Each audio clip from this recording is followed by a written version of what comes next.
পর্যন্ত কোনো না ঘড়ি বলল না। বিশ্বরগলিতে আরেকটা চাঁদ উদয় হয়। জানিস না ঘড়ি রে আমার। আচ্ছা তুই যে চাঁদ কানা দর্শন করিলি নাগরী বলতো, তুই তো ওই সুরদলিতে একা যাসনি, সঙ্গে তো তোর ননদিনী ছিল। তুই চাঁদ কানা দর্শন করিলি কেমন করে? তুই একটু কৃপা করে বলবি যে তুই চাঁদ কানা কেমন করে দর্শন করলি?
চাঁদখানা দর্শন করিনি বল, চাঁদখানা কেমন করে দর্শন করি?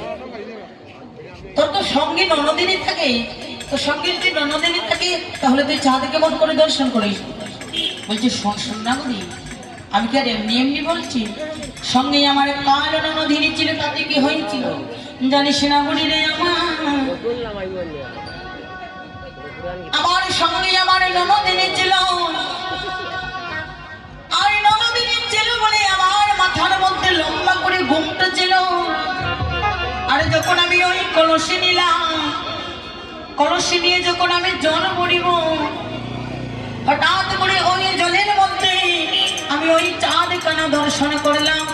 জানিস না গরিরে, যখন আমার মাথায় ঘুমটা ছিল আর যখন আমি ঘুমটা কানা সরিয়ে আমার বোধন কানা বার করলাম, তখন আমি কি দর্শন করলাম জানিস? ওই আমি ঘুমটা